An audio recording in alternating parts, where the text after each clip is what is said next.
Sometimes the hardest choices come when you have everything to lose and nowhere left to turn. Vincent Merrick knew that feeling well the day he walked through the gates of Stonewall Correctional, the most dangerous prison in the state, just to keep a roof over his daughter's head. At 44, with his business gone and bills piling up, night security was his last option. He expected violence, chaos, and men beyond saving. But what he found changed everything. Hidden behind those walls was something he never expected, a group of inmates running their own education program, trying to become better men in a place designed to break them. When Vincent discovered their secret, he faced an impossible choice. Could he risk his job and his daughter's future to protect their hope? Before we continue, tell us where you're tuning in from, and if this story touches you, make sure you're subscribed, because tomorrow I've saved something extra special for you.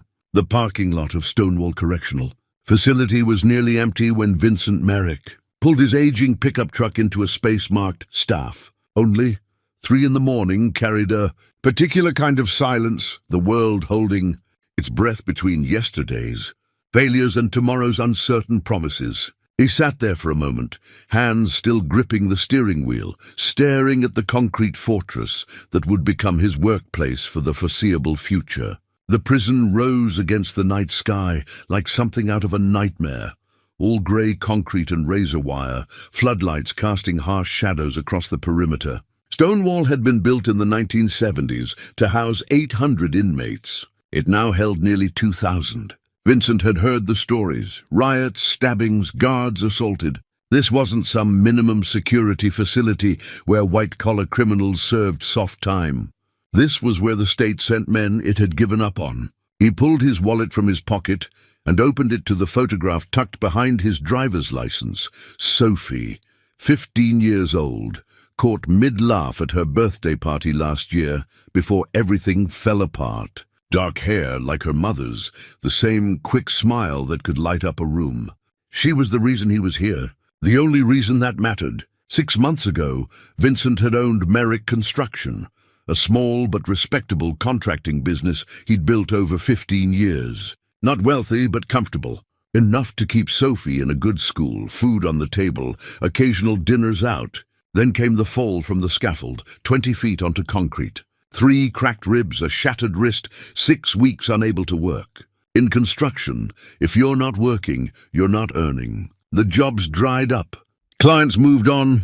By the time his wrist healed, the business was gone, swallowed by debt and broken promises. He'd tried everything, applied to every construction company within 50 miles. But at 44, with a failed business on his resume, nobody wanted to take a chance. The bills kept coming. The mortgage, utilities, Sophie's school expenses. His savings evaporated like morning dew. Then came the letter from Stonewall. They were hiring, desperate for guards willing to work the night shift. The pay was barely enough, but it was something. Vincent had stared at that letter for 3 days before finally making the call. "You coming in or planning to sleep out here?" Vincent looked up to find a stocky man in a guard's uniform standing beside his truck. Late 50s, grey stubble, eyes that had seen too much. "First night," Vincent said, climbing out of the truck. "Vincent Merrick, Sergeant Howard Raines." The handshake was firm, measuring. "You're the new night security. Heard we were getting fresh meat." He gestured toward the employee entrance. "Come on, let's get you processed before the shift starts."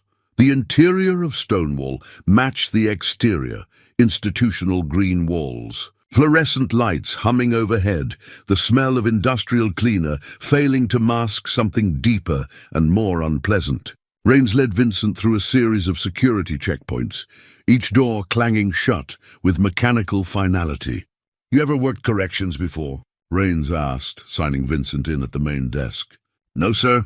Construction most of my life." Raines nodded, unsurprised. "Most guys who take night shift are either brand new or completely burned out.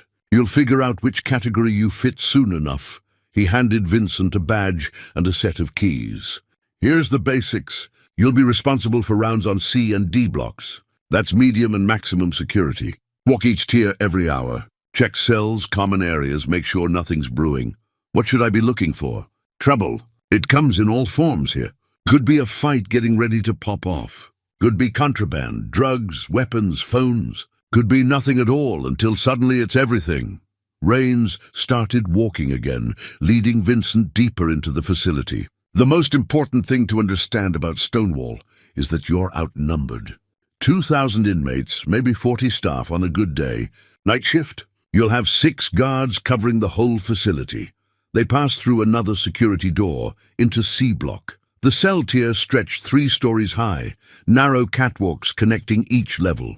Even at 3:30 in the morning, the building wasn't silent. Coughs, murmured conversations, the occasional shout echoing off concrete walls. Most of these men will never bother you if you don't bother them, Rains continued, his voice lower now. They're just doing their time, trying to survive until release. But some, he paused at the entrance to D block, some are different. D block is maximum security, men who can't function in general population. Gang leaders, violent offenders, men with nothing to lose. Vincent peered through the reinforced window into D block. It looked the same as C block, but the atmosphere felt different, heavier, more dangerous. Your job is simple, Rains said. Walk your rounds. Document anything unusual. Don't get involved in inmate business. Don't make friends. Don't make enemies. You're not here to rehabilitate anyone or solve their problems. You're here to maintain order and go home in one piece. Understand? Yes, sir. Rains studied him for a long moment. You seem like a decent man, Merrick. Got that look? Probably got a family, probably hit some hard times, probably think this is just temporary until something better comes along. He leaned against the wall. Maybe it is. But while you're here, remember this. These men are convicted criminals. Some made mistakes. Some are monsters. Your job isn't to figure out which is which. Your job is to treat them all the same, with professional distance. Vincent nodded, absorbing the information. This wasn't what he wanted. This wasn't the life he'd imagined when he started his business, when Sophie was born, when his wife was still alive. But it was what he had now. The rest of the shift orientation passed in a blur of procedures, protocols, and warnings. Vincent met the other night shift guards, a mix of tired veterans and young men looking for steady work. Most barely acknowledged him. New guards came and went quickly at Stonewall. By 5 in the morning, Vincent was on his first solo rounds through C block. The keys jangled at his belt as he walked the tier, checking cell doors, peering through the small windows at sleeping forms. Some inmates were awake, lying on narrow bunks and staring at the ceiling. A few watched him pass with calculating eyes. In cell C247, a man was reading by the dim light filtering from the corridor. Vincent paused, curious despite himself. The man was perhaps 30, dark-skinned, focused intently on the book in his hands. As Vincent watched, the man made a notation in the margin with a stubby pencil. Their eyes met through the window. The inmate didn't look away, didn't hide the book, just held Vincent's gaze for a moment before returning to his reading. Vincent continued his rounds, but something about that brief encounter stayed with him. The book had looked like a textbook. The man's focus had been scholarly, not furtive. When Vincent finally drove home as dawn broke over the city, exhaustion sat heavy on his shoulders. Sophie was already awake, getting ready for school. She looked up when he entered, concern flickering across her face. "How was it?" she asked. Vincent set his keys on the counter and pulled her into a hug. "It was fine, sweetheart. Just walking around, making sure everything's secure. You look tired. Night shift takes some getting used to." He stepped back, studying her face. "You ready for school?" "I guess." She picked up her backpack, hesitated. "We're okay, right? I mean money-wise?" The question hit him harder than any physical blow. She shouldn't have to worry about that. She should be thinking about friends and homework, and which college she might want to attend someday. "We're okay," he said, making his voice steady and sure. "I've got this handled. You just focus on school." After Sophie left, Vincent sat alone in the small kitchen of their rented house. Through the window, he could see the neighborhood waking up. People heading to jobs they probably didn't love, living lives that probably weren't what they'd dreamed about. Just surviving, just enduring. He thought about the inmate reading in his cell, focused on that textbook like it mattered. What was a man in maximum security doing with a college-level book at 5 in the morning? Vincent shook his head. Raines's words echoed back, "Don't get involved in inmate business." He had enough to worry about. Keep his head down, do his job, collect his paycheck. That was the plan. That was survival. But as Vincent lay down to sleep while the rest of the world started its day, he couldn't quite shake the image of that reading inmate's eyes. Intelligent, focused, and somehow defiant of everything Stonewall Correctional was supposed to represent. 3 weeks into the job, Vincent had settled into the rhythm of night shift at Stonewall. The days blurred together. Sleep through the morning, wake at noon, spend the afternoon with Sophie, drive to the prison as darkness fell. Walk the tiers, check the cells, document the quiet hours when most of the world slept, but 2,000 convicted men lay awake with their thoughts. He'd learned the unwritten rules quickly. Don't make eye contact longer than necessary. Don't respond to provocations. Don't show weakness, but don't display aggression either. Exist in a careful middle ground where inmates saw him as neither threat nor target. Most nights passed without incident. The occasional argument between cellmates. Someone refusing to comply with lights out. Small disturbances that required nothing more than Vincent's presence and a firm voice. He'd discovered he was good at de-escalation. Years of managing subcontractors and difficult clients had taught him how to stay calm when tensions rose. But tonight felt different. Vincent couldn't articulate why, as he began his 11 o'clock rounds through D Block. The maximum security wing held the same oppressive atmosphere as always, but something beneath the surface had shifted. Conversation stopped as he passed. Eyes tracked his movement with more intensity than usual. He was halfway down the second tier when he saw it, a single sheet of paper lying on the concrete floor near cell D347. Vincent almost walked past. Probably trash. Inmates were always finding ways to pass notes, create makeshift playing cards, anything to break the monotony. But something made him stop and pick it up. The page was covered in handwriting, not the crude scrawl Vincent had seen in confiscated gang notes, but careful, educated penmanship.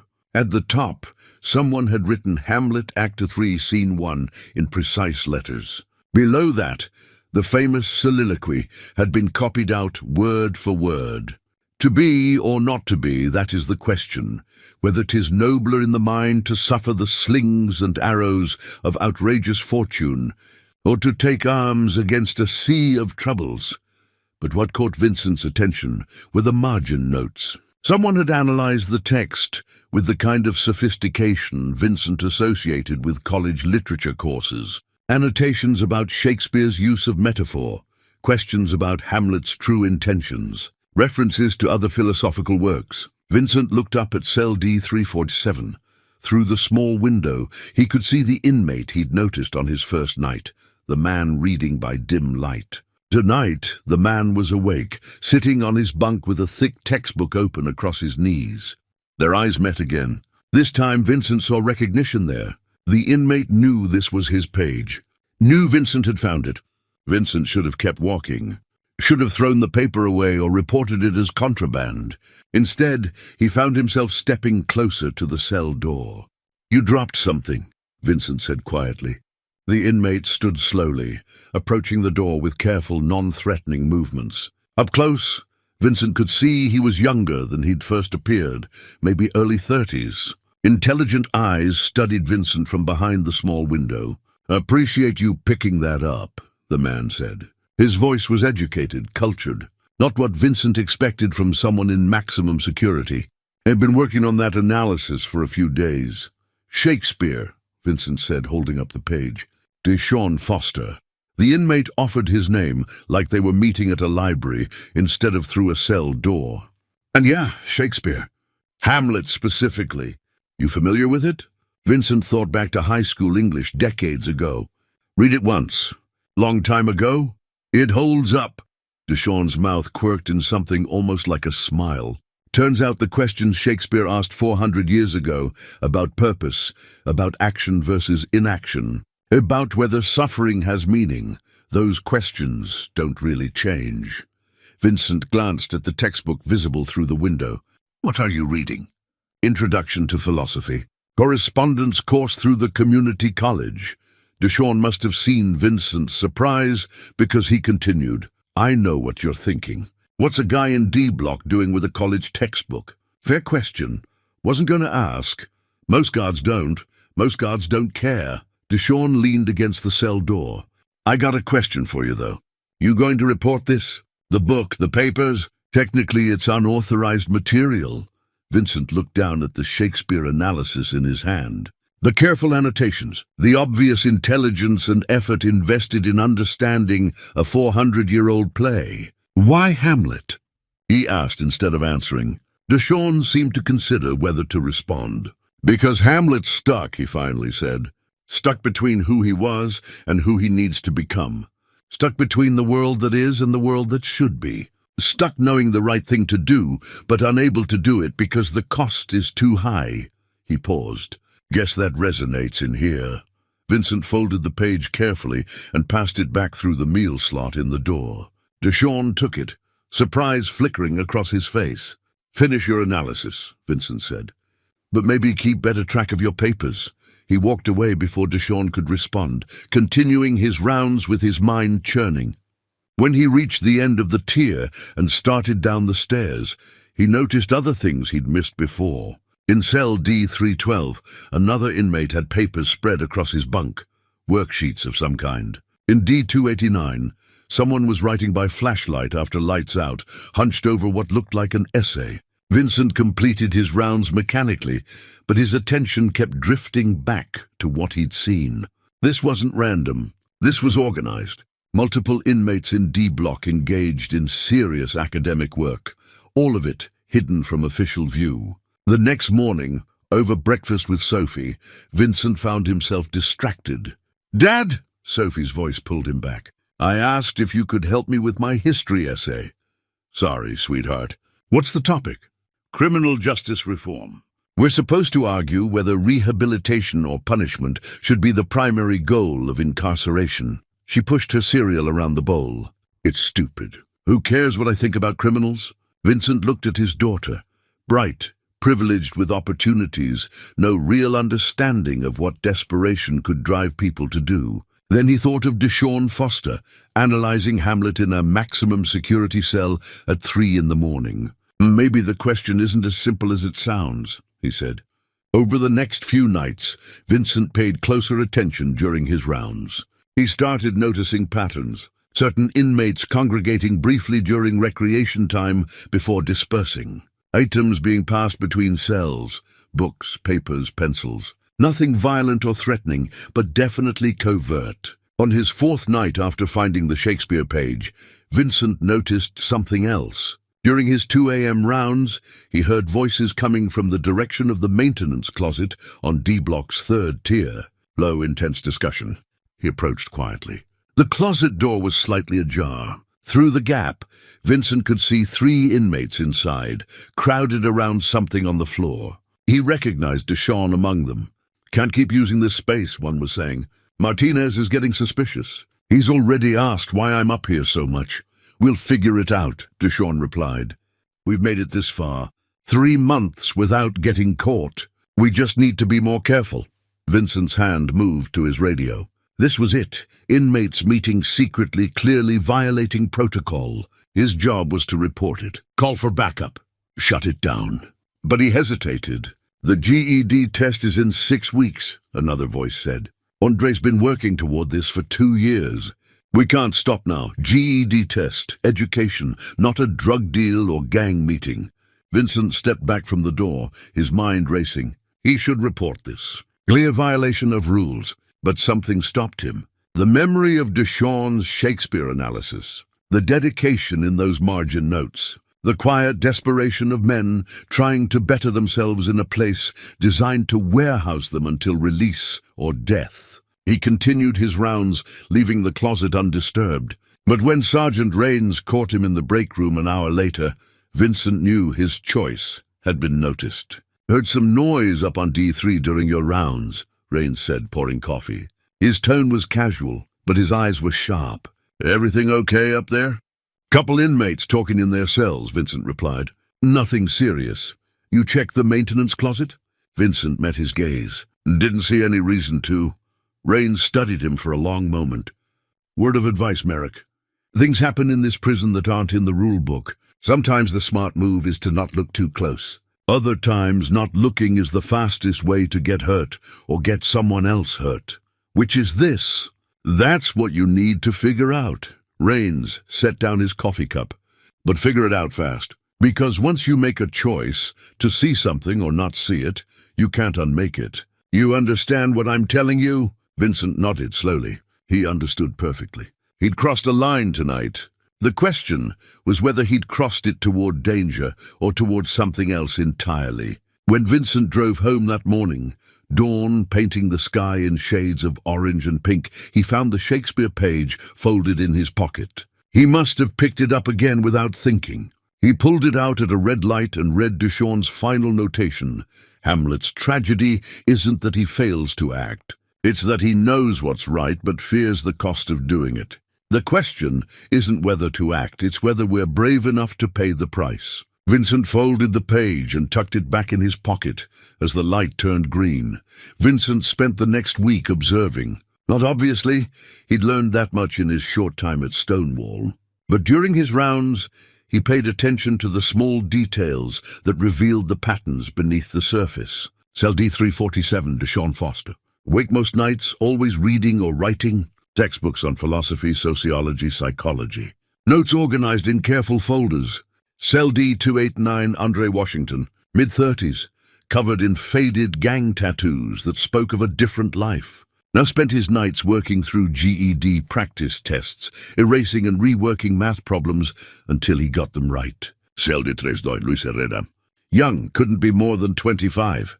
Vincent had pulled his file from the system. Aggravated assault, 8-year sentence. But in his cell, Luis studied English composition, writing essays about fatherhood and redemption. There were others too, maybe 8 or 10 inmates total across D Block, all engaged in serious academic work, all hiding it from official view.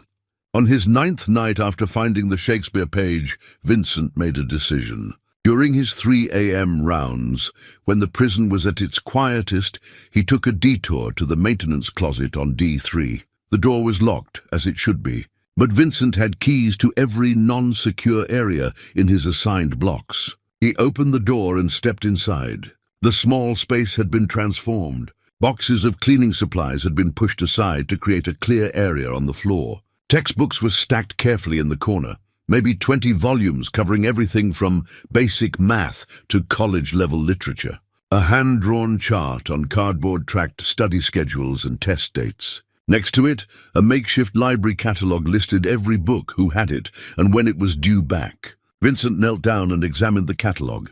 The handwriting was precise, almost artistic.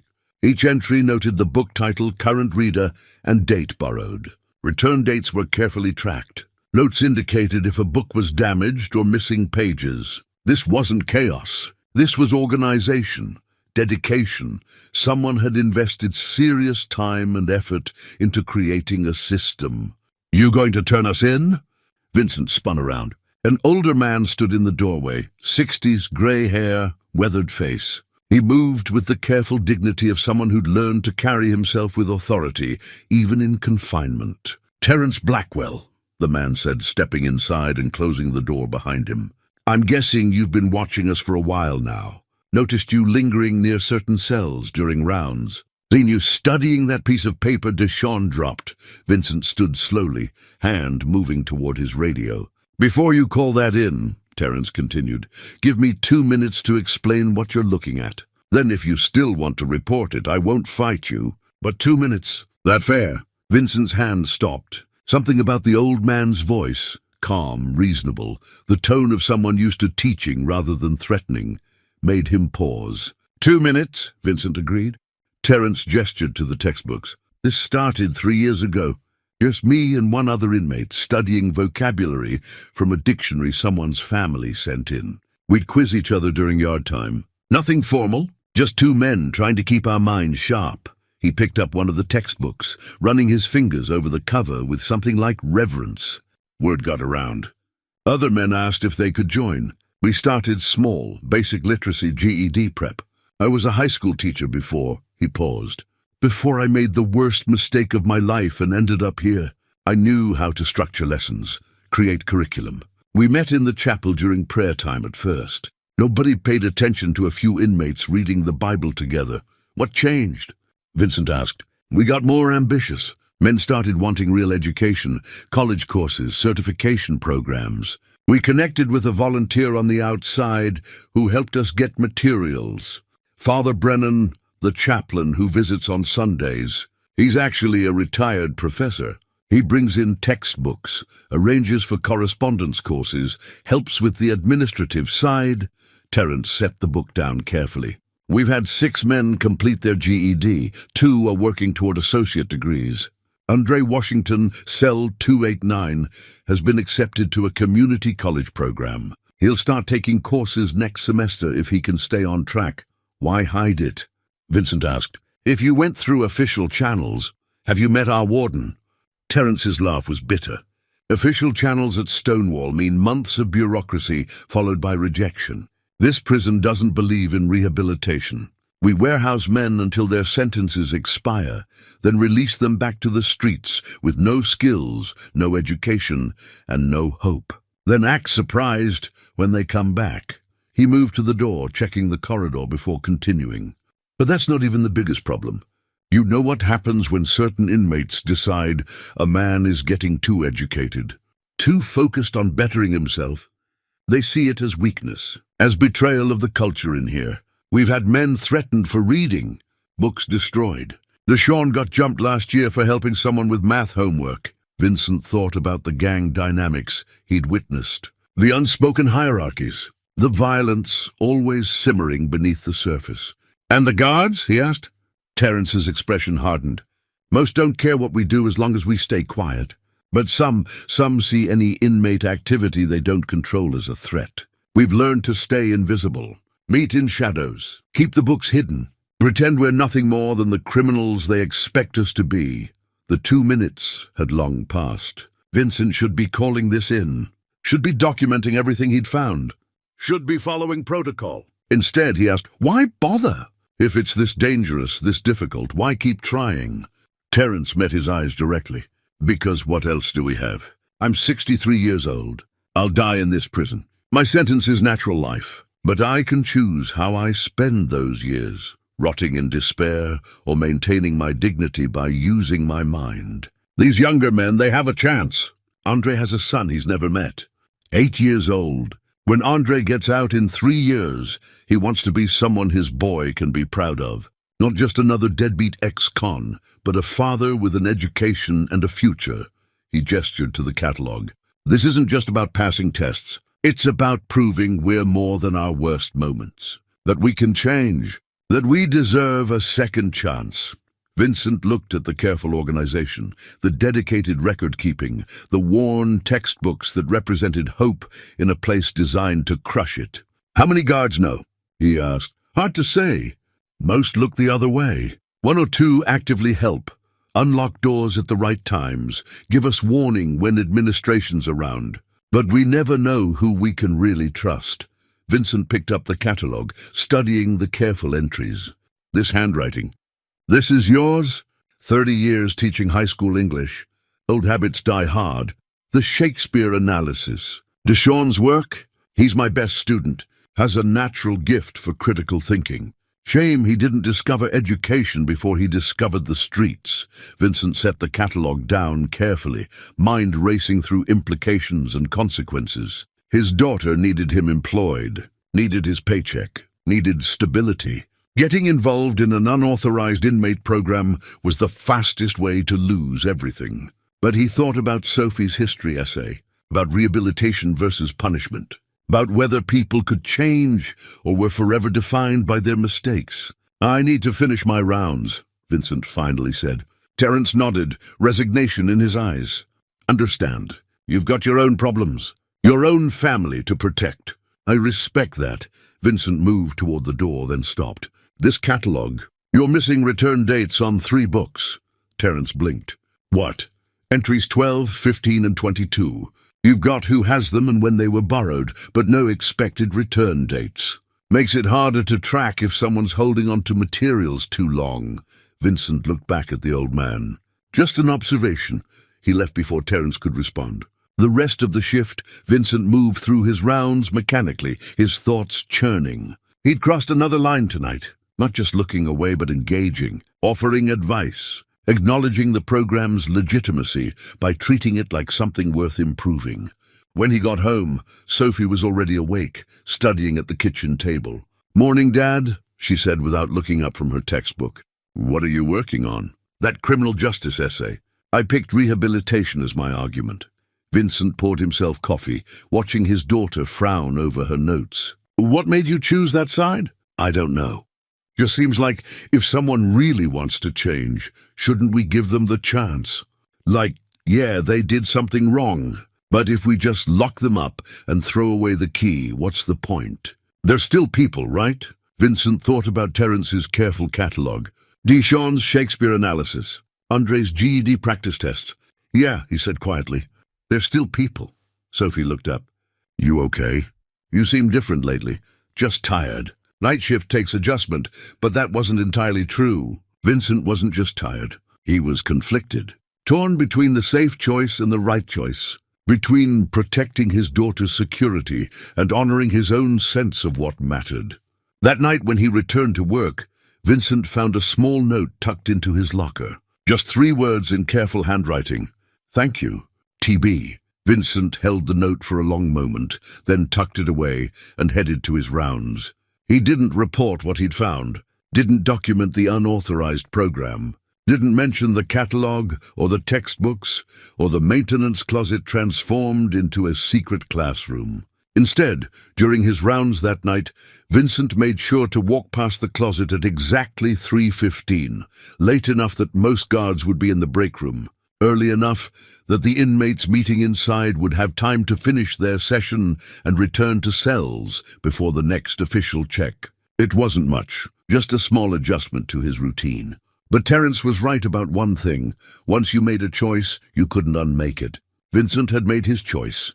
Over the following weeks, Vincent's involvement with the education program deepened in small, careful increments. He never spoke directly about it with the inmates, never acknowledged what he knew, but his rounds became predictable in ways that mattered.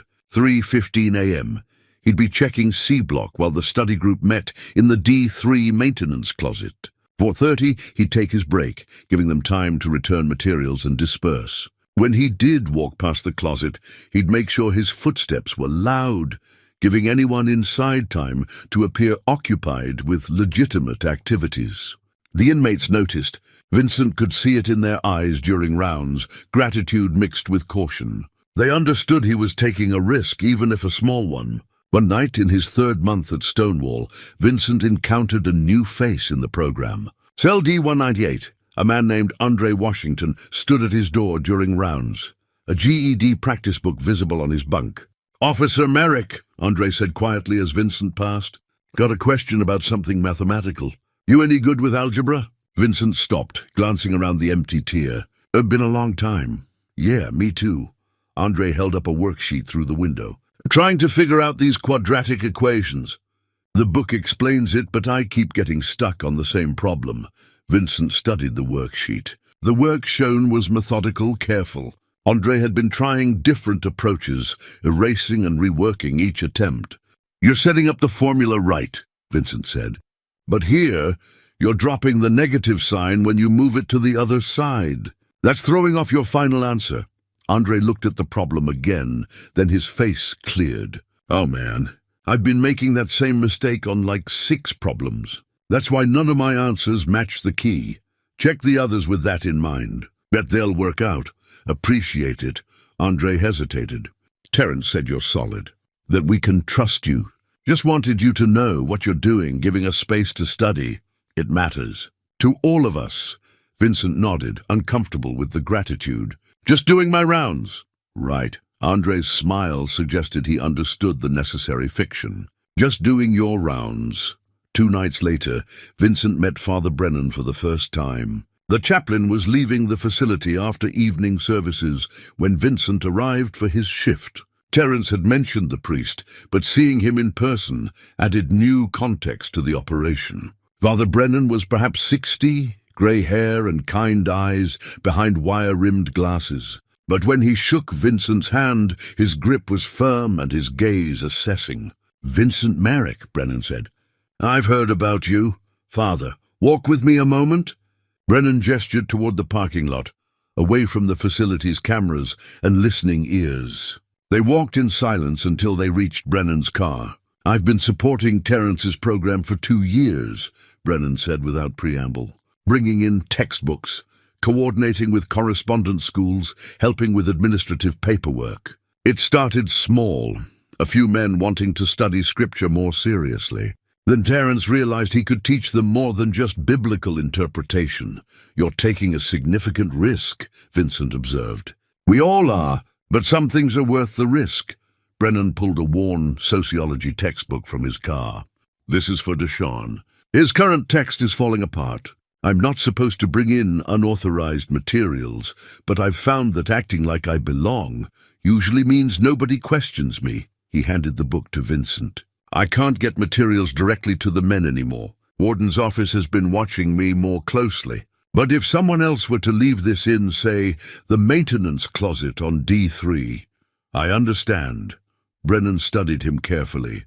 "Terence says you have a daughter, 15. Sophie, that's why you're helping. You see these men as someone's son, someone's father.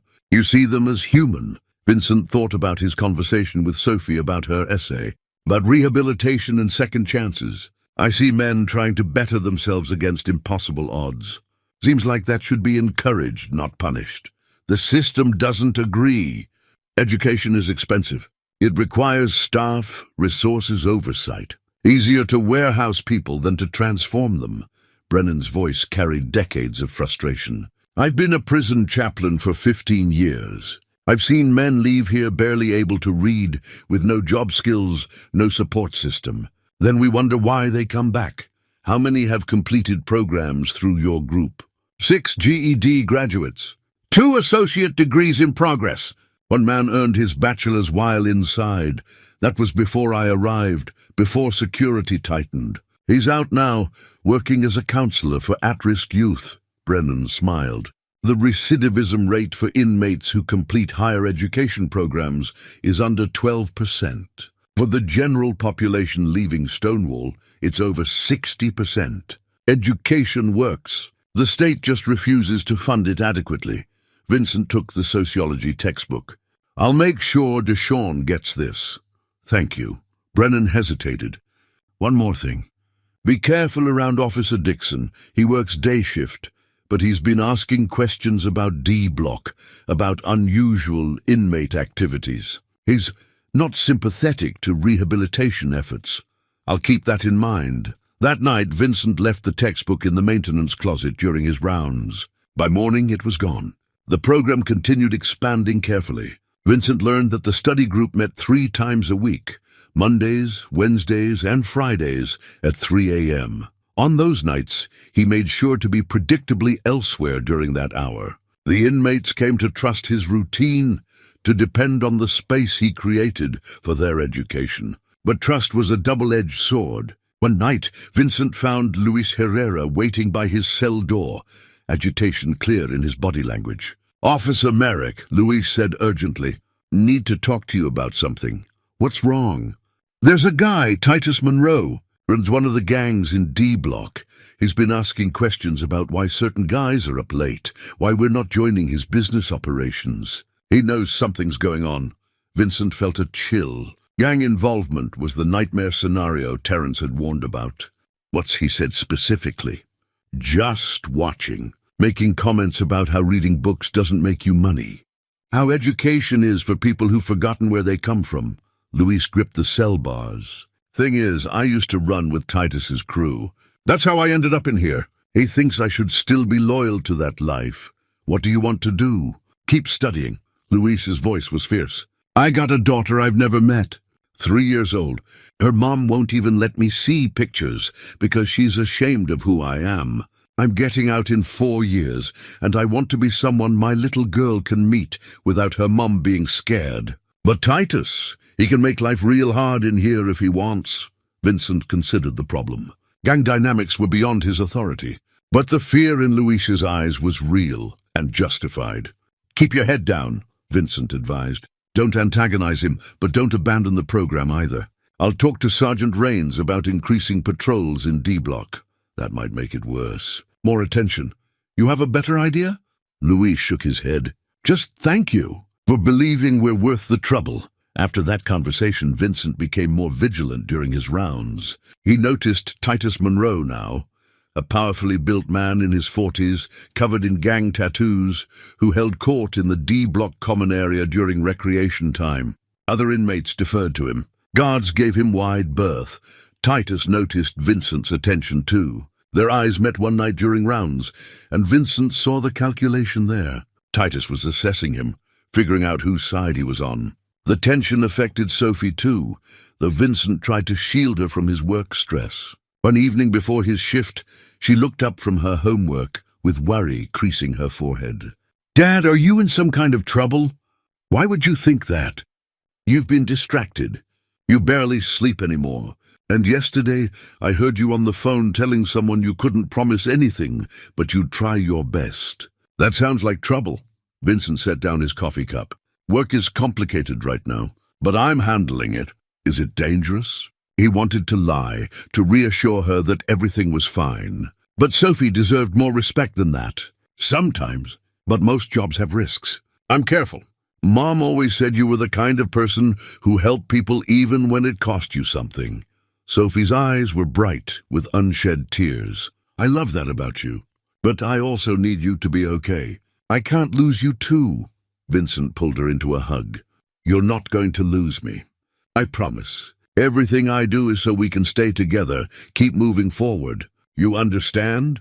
She nodded against his shoulder, but Vincent felt the weight of his promise. He was making choices that could cost him his job, his safety, possibly more. All for a group of inmates he'd known for only a few months. But when he thought about stopping, about returning to the simple neutrality Rains had advised on his first night, Vincent remembered Andre's careful practice problems, Deshawn's Shakespeare analysis, Terence's library catalogue, Luis's determination to become someone his daughter could meet without fear.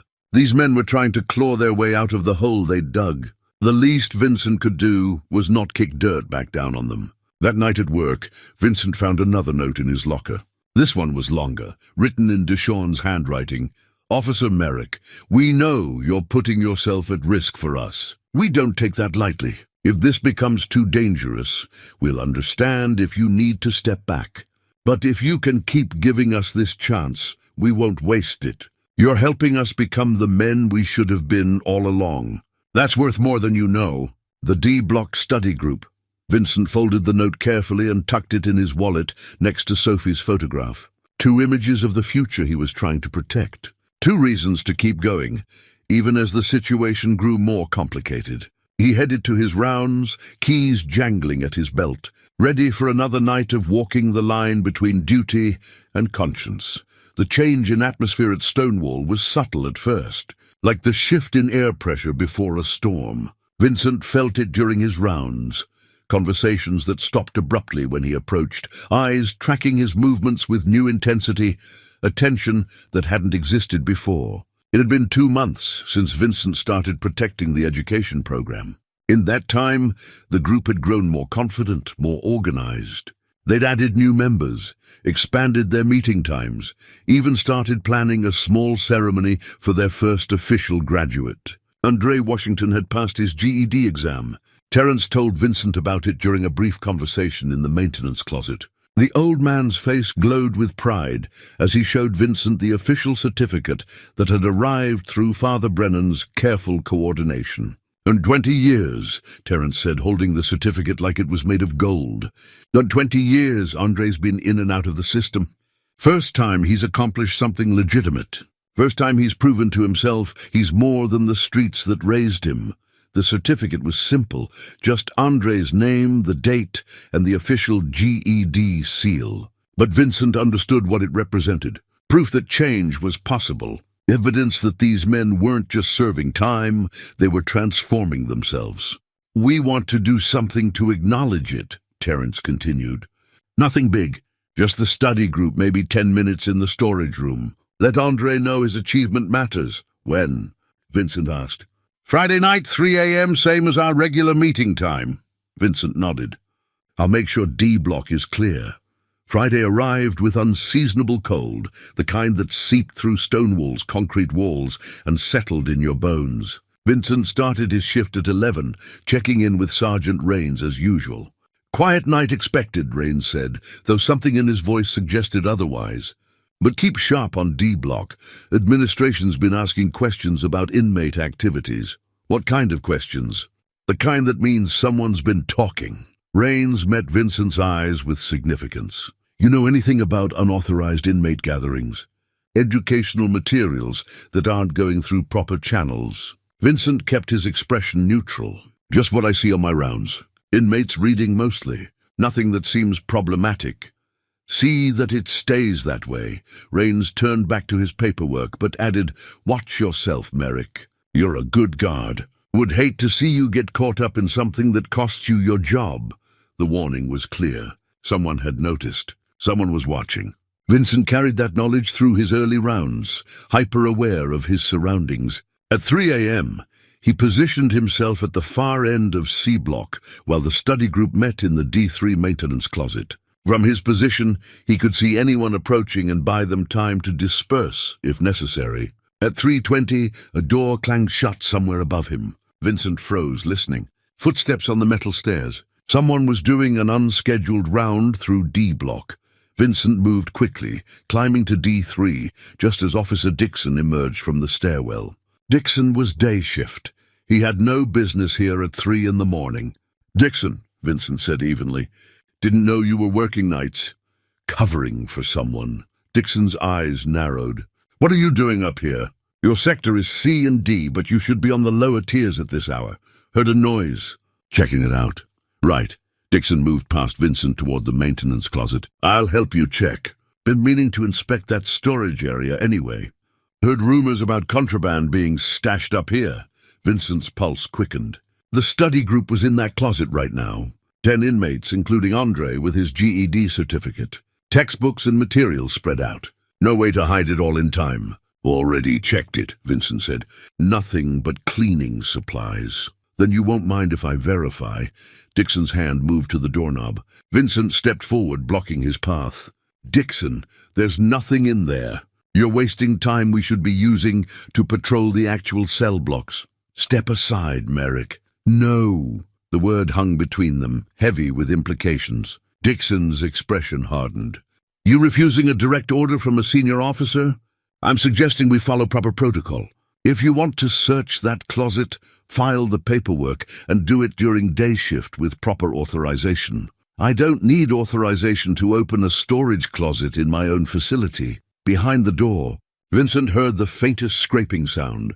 Someone moving. The inmates knew they were seconds from discovery. Dixon heard it too. His hand reached for his radio. Wait, Vincent said. Before you call this in, ask yourself why you're really here. At 3 in the morning, off your normal shift, investigating rumors about D block. Who sent you? Dixon's hand paused on the radio. What are you talking about? Someone's been feeding you information about inmate activities. Someone who wants this particular group of inmates caught doing something unauthorized. Question is, why? What's their angle? I don't have an angle. I'm doing my job. Are you? Vincent lowered his voice. Or are you running interference for someone who doesn't want these inmates getting education? Someone who profits from keeping them ignorant and controllable? Dixon's face flushed with anger. You don't know what you're talking about. Then prove me wrong. Walk away. Come back during day shift with proper documentation. Search the whole block if you want. But right now, at 3 in the morning, based on anonymous rumors, this looks like harassment, not legitimate security protocol. For a long moment, Dixon just stared at him. Behind the door, the silence was absolute. 10 men, holding their breath, waiting to see if their futures would be destroyed by a random inspection. Finally, Dixon stepped back. You're making a mistake, Merrick. Whatever you think you're protecting, it's going to cost you. Maybe, but I'll sleep fine knowing I followed proper procedure. Dixon turned and walked back toward the stairwell, his footsteps echoing in the empty corridor. Only after he'd descended to the lower level did Vincent allow himself to breathe. He knocked quietly on the closet door. "He's gone." The door opened a crack and Terence's face appeared. "Thank you. You need to pack up now and you can't meet here anymore. He'll be back with authorization, probably as soon as day shift starts." "Understood." Terence opened the door wider, revealing the study group inside. They moved quickly, gathering books and materials with practiced efficiency. Andre held his GED certificate carefully, protecting it as they dispersed. As Deshawn passed, he stopped. That was brave. Stupid, but brave. Just doing my job." "No," Deshawn said quietly. "You just put your job on the line for us. That's something different. Something more." After they'd all returned to their cells, Vincent stood alone in the empty corridor. His hands were shaking slightly, adrenaline and fear catching up with him now that the immediate crisis had passed. He'd crossed another line tonight, not just looking away or facilitating from a distance, but actively obstructing another guard. Lying about what he knew, protecting the program at direct risk to his own position. The next morning, Vincent arrived home to find Sophie already awake, sitting at the kitchen table with her laptop open. "How was work?" she asked without looking up. "Complicated. You say that a lot lately." She finally looked at him, and Vincent saw the worry in her eyes. "Dad, are we going to be okay?" "Like really okay?" "What brought this on?" "I heard you talking to yourself in the driveway. You sat in the truck for like 10 minutes before coming inside. That's not normal." Vincent sat down across from her. "I might have made some choices at work that could have consequences. I don't know yet, but I want you to know, whatever I've done, I did it because I thought it was right. Not because it was safe or easy, but because it was right." That sounds like something Mom would say. "Your mother was a good person. She taught me that sometimes the right choice is the hard choice." Sophie closed her laptop. "Are you going to lose your job?" "I don't know, maybe. I hope not. And if you do?" Vincent reached across the table and took her hand. "Then we'll figure something else out, together, like we always do. But I won't apologize for trying to help people who needed help, even if it costs me something." Sophie squeezed his hand. "I know. That's who you are. I just wish being a good person wasn't so expensive." Vincent couldn't help but smile at that. "Yeah, me too." That night when he returned to work, Vincent found a formal written warning in his locker. Subject: insubordination and failure to cooperate with fellow officer. Dixon had filed a complaint. Sergeant Rains called Vincent into his office an hour into the shift. "Want to tell me what happened between you and Dixon last night?" Rains asked, the warning letter on his desk between them. Vincent considered lying, deflecting. But he was tired of the deception. "I prevented him from conducting an unauthorized search of D Block." "Why?" "Because I knew what he'd find, and I didn't think the inmates involved deserved to be punished for it." Rains leaned back in his chair, studying Vincent for a long moment. "You understand this could cost you your job?" "Yes, sir." "And you did it anyway?" "Yes, sir." Rains picked up the warning letter, read it over again, then did something Vincent didn't expect. He tore it in half. "Dixon filed this through improper channels," Rains said. "Didn't follow protocol. I'm rejecting it on procedural grounds." He met Vincent's eyes. "But that only buys you time. Dixon's going to keep pushing, and eventually someone higher up is going to ask questions I can't deflect. You understand what I'm telling you?" "I think so." "Then be smarter about how you help them. Because if you go down, that program goes down with you."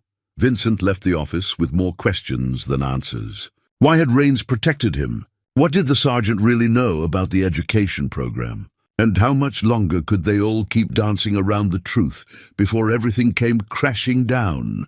The knife changed everything. It was discovered during a routine cell sweep on a Tuesday morning. 3 days after Vincent's confrontation with Dixon, administration ordered a full lockdown. Every cell searched. Every inmate confined, all programs and activities suspended until further notice. Vincent arrived for his shift that evening to find Stonewall transformed into something even more oppressive than usual. Guards in riot gear patrolled the tiers. The usual low hum of conversation was replaced by tense silence. 2,000 men locked in their cells waiting. Weapons cache in C block, Rains briefed the night shift. 3 shanks, 1 actual knife, probably smuggled in through visitor services. Warden's furious. This lockdown stays in effect until we're satisfied there's nothing else hidden. How long? Someone asked. Days, maybe weeks. Depends on what else we find. Vincent felt his stomach drop. The lockdown meant no movement, no gatherings, no way for the study group to meet or even pass materials between cells. Everything they'd built was suddenly frozen. During his rounds that night, Vincent walked past silent cells. Inmates pressed against their doors, demanding information, protesting the lockdown. But it was the faces in D block that haunted him. Deshawn, standing at his window with his philosophy textbook visible on the bunk behind him, unable to study without the discussion group. Andre pacing his small cell, all his forward momentum suddenly arrested.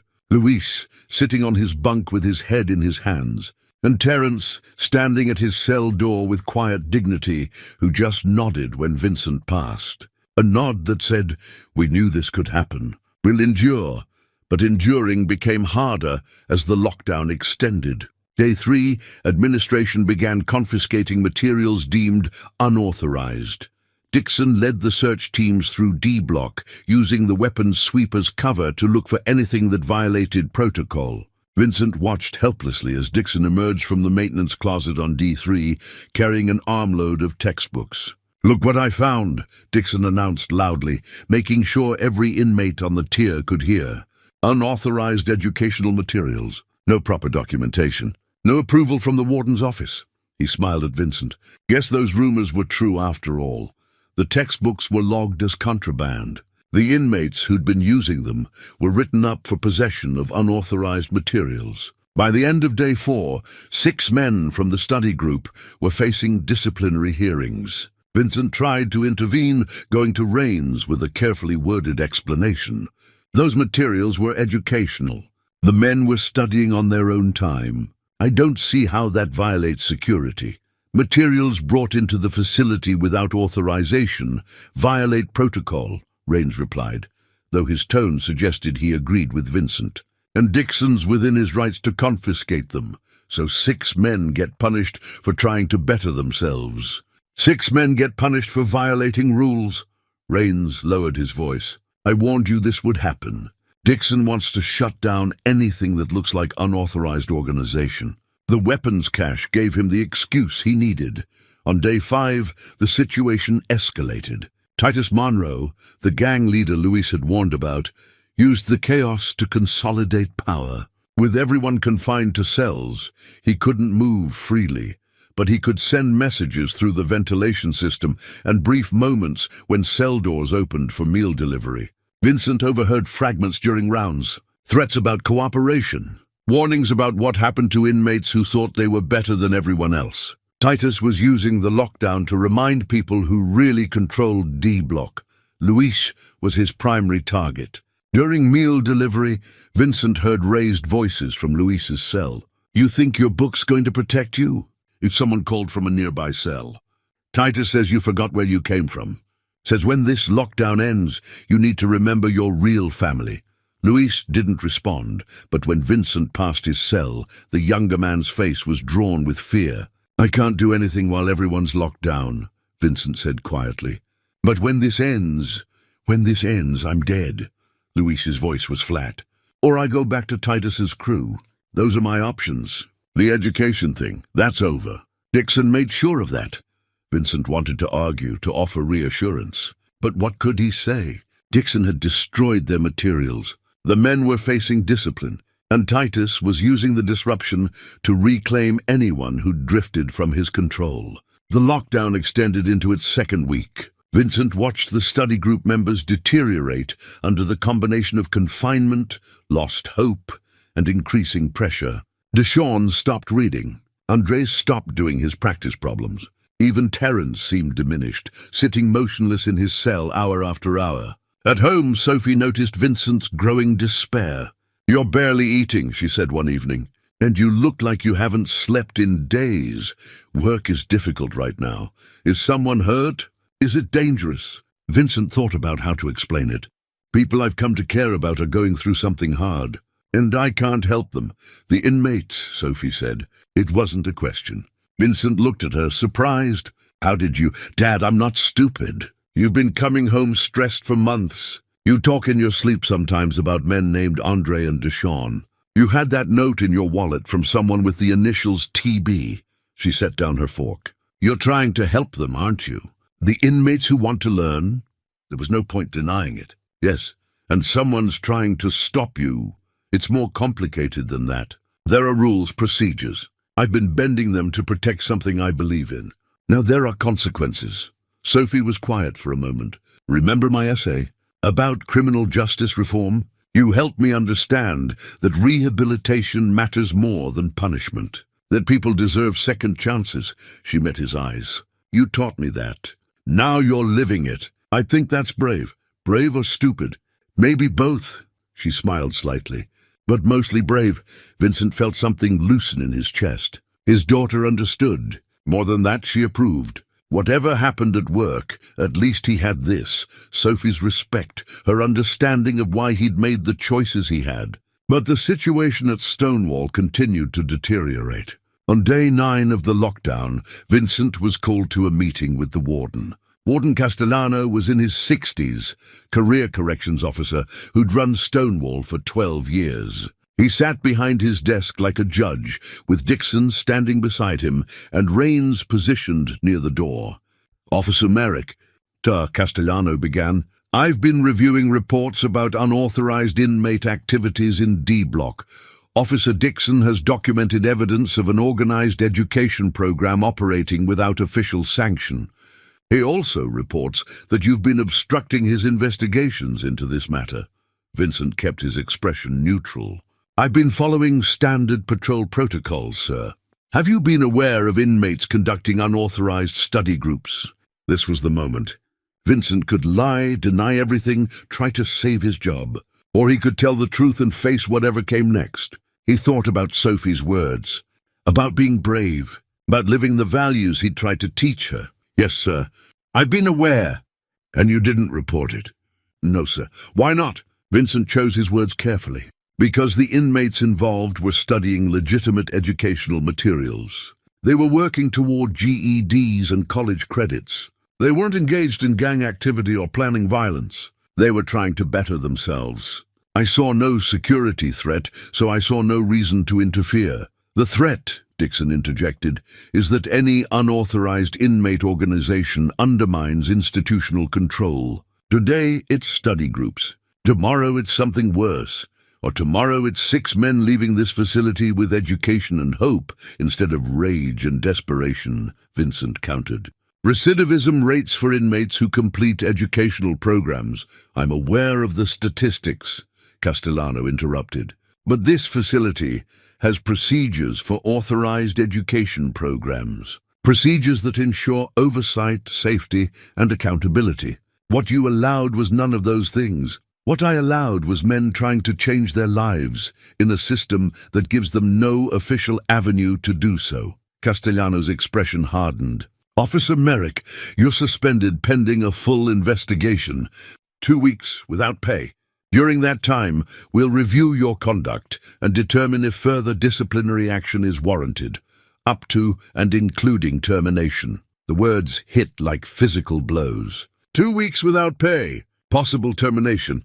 Vincent thought about his mortgage payment, Sophie's school expenses, bills already stretching too thin. I understand, sir.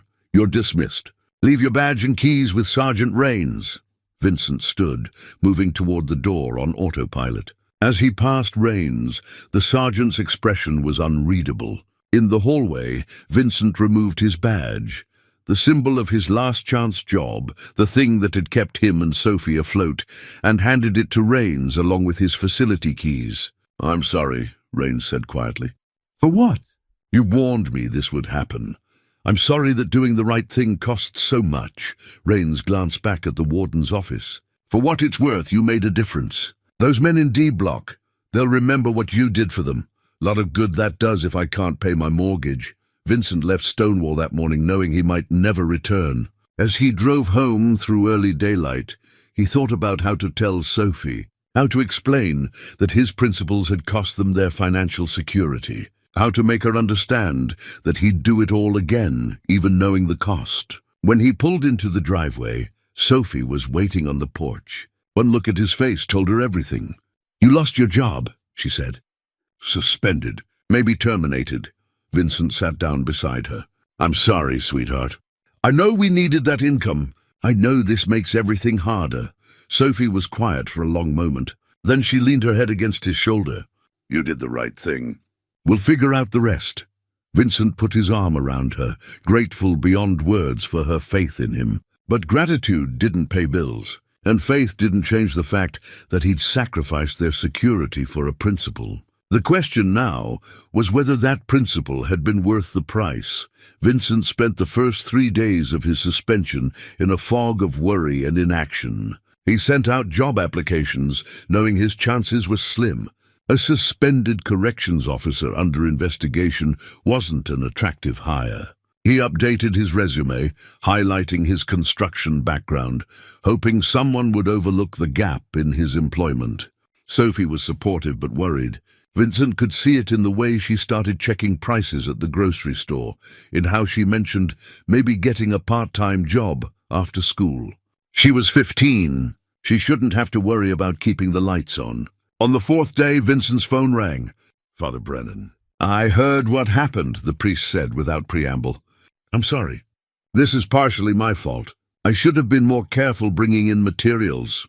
You were trying to help. We all were. Still, your sacrifice shouldn't go unacknowledged. The men asked me to tell you they're grateful, and they want you to know they're not giving up. Even with the materials confiscated, even facing discipline, they're continuing to study. They're sharing what they remember, teaching each other, keeping the program alive however they can." Vincent felt something stir in his chest. Pride, maybe, or hope. "That's good to hear. There's something else." Brennan's voice dropped. "Something you should know about Officer Dixon. He's not acting alone." "What do you mean?" "I've been doing some investigating, talking to people. Dixon is part of a larger operation within the prison. Guards running contraband. Phones, drugs, other items. They bring them in, sell them to inmates or gang leaders, pocket the money. It's been going on for years." Vincent's mind raced. What does that have to do with the education program? Everything. Think about it. When inmates are busy studying, they're not buying contraband. When they're focused on bettering themselves, they're less desperate, less likely to pay inflated prices for illegal items. The education program was cutting into Dixon's profits. He needed it shut down. That's a serious accusation. I know, but I have evidence. Not enough to prove it in court, but enough to know it's true. And there's more. Warden Castellano knows. He's been taking a cut. Vincent sat down heavily. If what Brennan said was true, this went far beyond an unauthorized study group. This was systemic corruption, with the education program caught in the crossfire. "Why are you telling me this?" "Because you deserve to know what you're really up against. And because," Brennan hesitated, "because I think there's someone at Stonewall who might help you. Someone who's been protecting the program from the inside all along." "Who?" "Sergeant Rains." That evening, Vincent received a text from an unknown number. "Meet me at Murphy's Diner, 9 p.m. Come alone." Rains. Vincent arrived at the diner to find Rains sitting in a back booth, coffee cup in front of him, looking like he hadn't slept in days. "Thanks for coming," Rains said as Vincent slid into the opposite seat. "Father Brennan called me. Told me some things about Dixon." "Then you know more than I thought."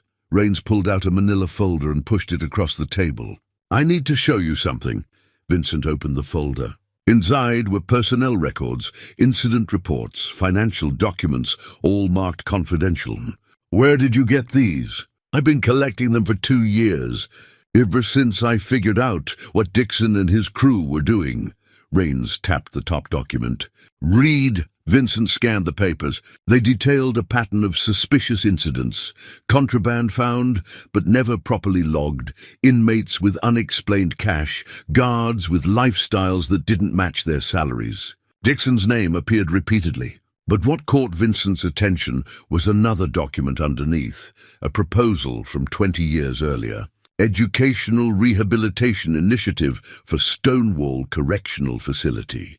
The author's name, Howard Rains. You tried to start a legitimate education program, Vincent said, looking up. 23 years ago.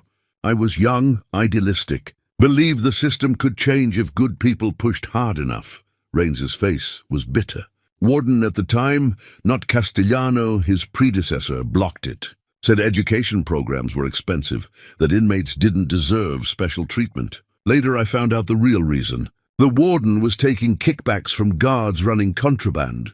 Education threatened that income stream. So you've known about the corruption for 20 years. Known about it. Couldn't prove it. Couldn't stop it. Rains drank his coffee, grimacing like it tasted of ash. I learned to survive by keeping my head down. Made sergeant, stayed in that position long enough that everyone stopped noticing me. I became part of the furniture. Reliable old Rains, never causing trouble, never asking questions. But you protected the study group, because when Terence started his program 3 years ago, I saw my chance. A second opportunity to do what I'd failed to do the first time. I couldn't start an official program, but I could protect an unofficial one. So I ran interference. Kept Dixon away from D Block when possible. Made sure the right guards were assigned to shifts when the men met. Small things that added up. Vincent studied the older man. Why are you telling me this now? Because you got caught doing what I should have done, standing up openly instead of hiding in the shadows. You lost your job for those men. That took courage I didn't have. Rains leaned forward. And because I think we can expose Dixon, stop the corruption, maybe even save the education program in the process. How? Rains pulled out another document, a proposal for a formal investigation into guard misconduct. I've been gathering evidence for 2 years, but I couldn't act alone.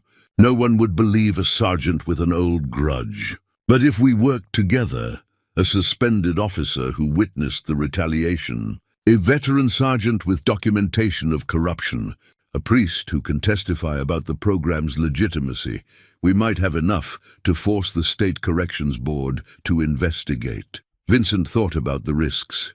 He was already suspended, already facing termination. But this would make him a whistleblower, would guarantee he'd never work in corrections again. It might even put him in legal jeopardy if the corruption went as deep as Rains suggested.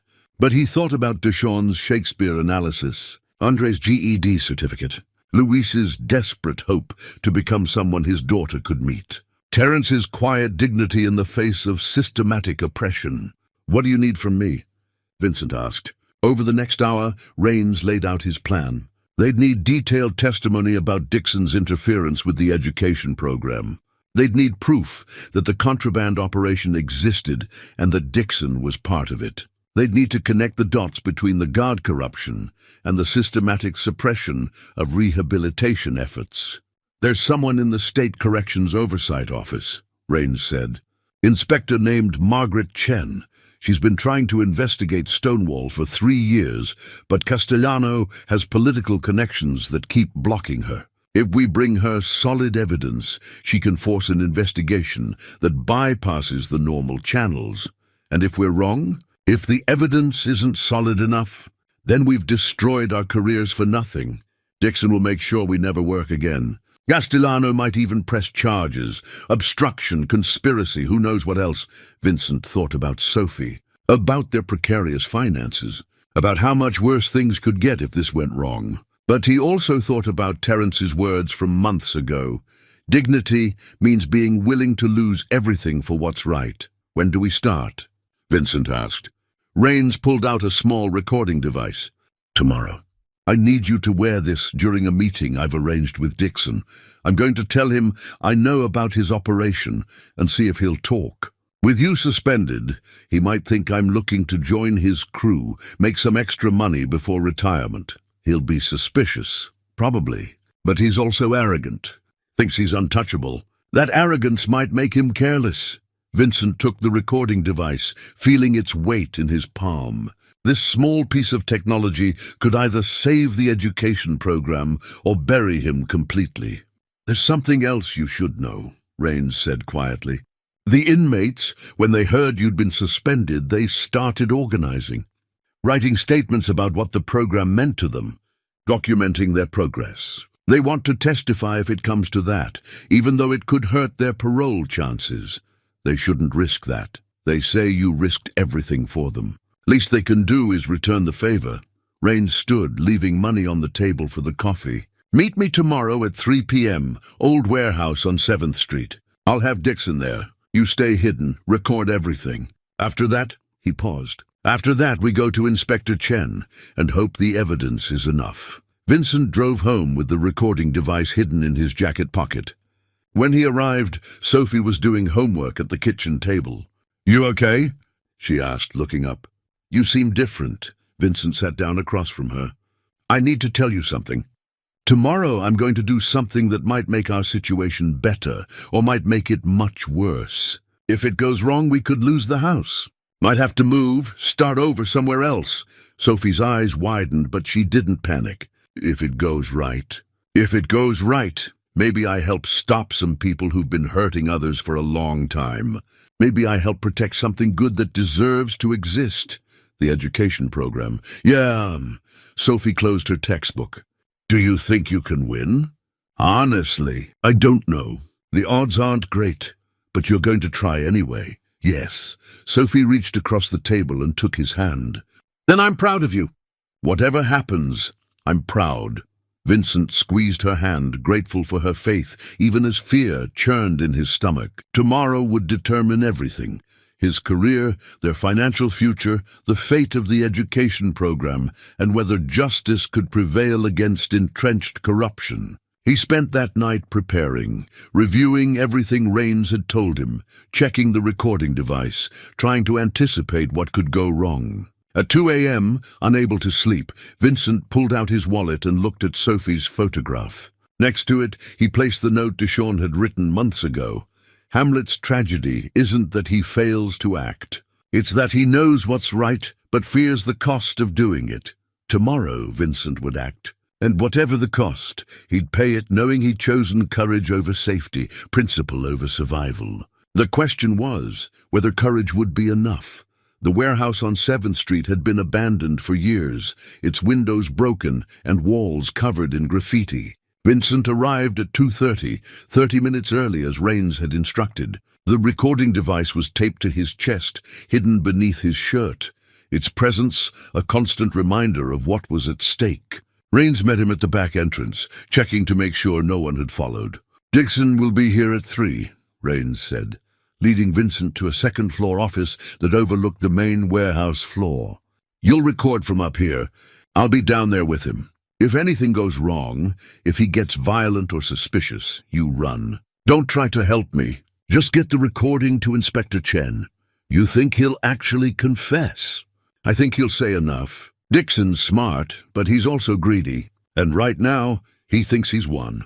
You're suspended. The program's shut down. The inmates are facing discipline. He has no reason to suspect we're gathering evidence against him." Vincent tested the recording device one more time, then took his position in the upper office. Through the grimy window, he had a clear view of the warehouse floor where Rains waited. At precisely 3 o'clock, Dixon arrived. He looked around cautiously before approaching Rains, his body language tense and suspicious. "This better be important," Dixon said. "I don't like meeting off-site." "It's important," Rains's voice carried clearly in the empty warehouse. "I want in on your operation." Dixon's expression didn't change. "I don't know what you're talking about." "The contraband ring. Phones, drugs, whatever else you're moving through Stonewall. I know it exists. I know you're running it. And I know it's been profitable enough that you've been driving a car that costs more than your annual salary. Careful, Rains. Accusations like that can end careers." "I'm not accusing. I'm requesting to join." Rains pulled out a cigarette, lit it casually. "I'm 3 years from retirement. Pension's not going to be enough. Cost of living keeps going up. I figure I've spent 25 years in the system playing by the rules. Time to make some real money before I'm too old to enjoy it. Dixon studied him for a long moment. What brought this on? That business with Merrick. Watching a good man lose his job for protecting a bunch of inmates who wanted to read books made me realize how stupid it is to care about doing the right thing. Right thing doesn't pay bills, doesn't secure retirement, just gets you crushed by people smart enough to work the angles. And you think I'm working angles? I know you are. Question is whether you're willing to cut me in. Dixon walked a slow circle around Rains, thinking. Vincent held his breath, watching through the window. This was the moment. Either Dixon would take the bait or he'd walk away. What specifically do you think I'm doing? Dixon finally asked. Bringing in items inmates want. Phones mostly. Some drugs. Selling them at markup to gang leaders who distribute internally. You've got coverage from other guards who take a cut. Maybe from higher up too, though I'm guessing on that part. Dixon smiled slightly. You've been paying attention. Part of my job. And if I were doing something like that, hypothetically, why would I need you? Because Merrick's suspension has brought attention to D-Block. Administration's watching more closely. You need someone who can provide cover, someone above suspicion. Reliable old Rains, who's never caused trouble. I can make sure patrol schedules work in your favor. Make sure inspections happen when and where you want them. I'm in a position to be useful. Dixon considered this. Hypothetically, if such an operation existed, what percentage would you expect? 10% of gross. And I want to know who else is involved at the top. That's a lot to ask for someone just joining. I'm offering a lot. Without proper cover, your operation gets shut down. With me running interference, you can expand. Dixon pulled out his phone, checked something, then put it away. The percentage is negotiable, but you need to prove you're serious first. Prove you're not wearing a wire or trying to play hero like Merrick. Vincent's heart hammered. Had Dixon suspected? Was this whole thing about to fall apart? How do I prove that? Rains asked calmly. Tomorrow night, I need you to bring in a package. Phones, mostly. 5 of them. You'll get them through security. Deliver them to a contact in C-Block.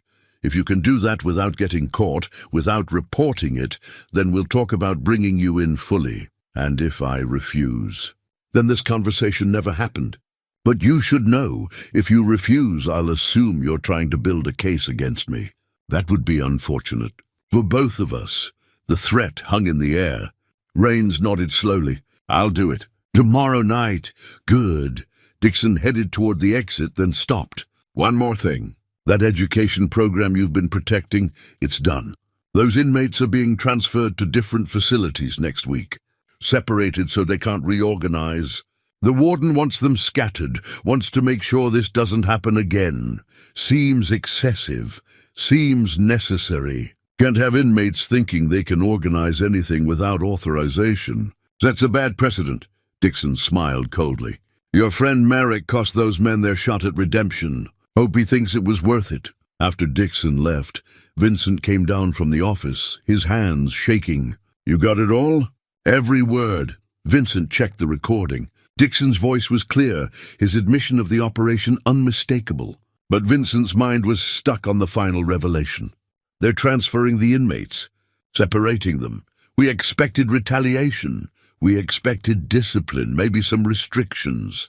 Not complete dismantling of the group. Deshawn, Andre, Luis, Terrence. They'll be sent to different facilities. Everything they've built together, gone. Rains's face was grim. Then we need to move fast. If we can expose the corruption before the transfers happen, maybe we can stop it. They drove directly to Inspector Margaret Chen's office. She was in her late 40s, sharp-eyed and direct. When Rains called ahead, she'd agreed to meet despite the late hour. Play it, she said after they'd explained the situation. They played Dixon's recorded conversation. Chen listened intently, taking notes, her expression darkening as the evidence mounted. This is good, she said when it finished. Probably enough to force an investigation. But here's the problem. Dixon didn't explicitly confess to anything. He spoke hypothetically. A good lawyer will argue this doesn't prove actual crimes. Just a theoretical discussion. What else do you need? Vincent asked. Concrete evidence. Documentation of money transfers. Witness testimony from inmates who've participated in the contraband purchases, physical evidence of the items being moved. Right now you have a suspicious conversation. I need proof of actual criminal activity. How long will that take? Rains asked. Weeks, maybe months. The inmates are being transferred next week. We don't have months. Chen leaned back in her chair. Then you need to get me that evidence faster. And you need to accept that even if we expose the corruption, it might not save the education program. The warden has authority to transfer inmates for security reasons. Even if we prove Dixon's corrupt, Castellano can still claim the transfers are justified. Vincent felt despair settling over him. They'd risked everything for a recording that might not be enough. The inmates would be scattered, the program would die, and he'd still lose his job. There's one more option, Chen said carefully. It's risky, probably crosses some legal lines, but it might get you what you need. What option? Rains asked. Dixon asked you to smuggle phones tomorrow night. What if you do it? But the phones have tracking software installed. We monitor where they go, who receives them, document the entire distribution chain. That gives us concrete evidence of the operation. That makes me an active participant in a crime, Rains said. Yes, which is why I can't officially suggest it. But hypothetically, if someone were to gather that evidence, it would be enough to force immediate action. We could raid the facility, arrest everyone involved, and freeze all inmate transfers, pending investigation. Vincent and Rains exchanged glances. I'll do it, Rains said. I've already spent 20 years watching corruption flourish. If I have to break some rules to stop it, that's a price I'm willing to pay. Count me in too, Vincent said.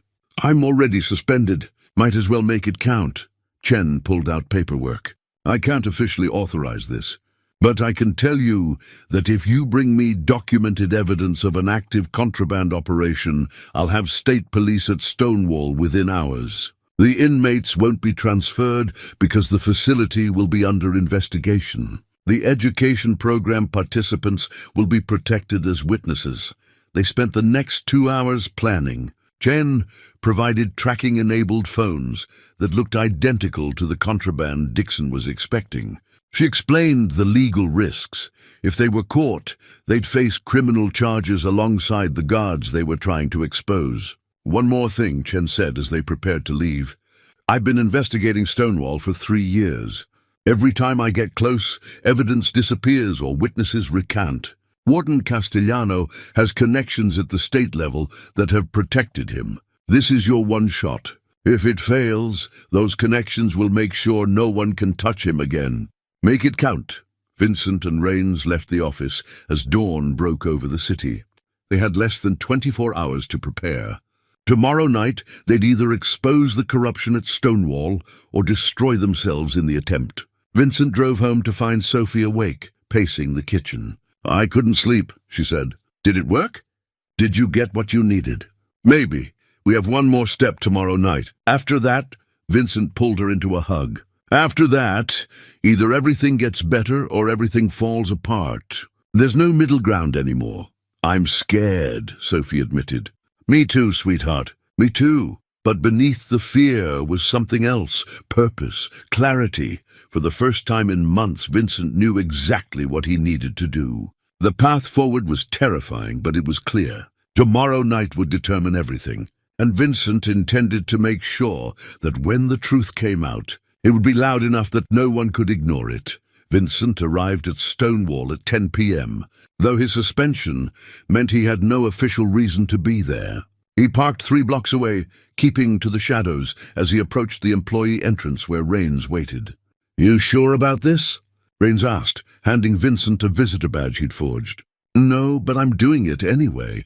They'd spent the day finalizing every detail. The tracking-enabled phones were hidden in a maintenance bag. Chen had positioned state police units 20 minutes away, ready to move the moment they had documented evidence. Everything hinged on the next few hours. Rains signed Vincent in using a falsified log entry. Security's lighter on night shift. Most guards are in C and D blocks. We bring the phones through the loading dock, store them in the D3 maintenance closet, then Dixon's contact retrieves them during 4 a.m. rounds. What if someone sees us? Then we abort and run. But I've been watching patterns for 2 years. Between midnight and 1 a.m., this corridor is empty. We'll have a window. They moved through the facility like ghosts, Vincent's heart hammering with each footstep.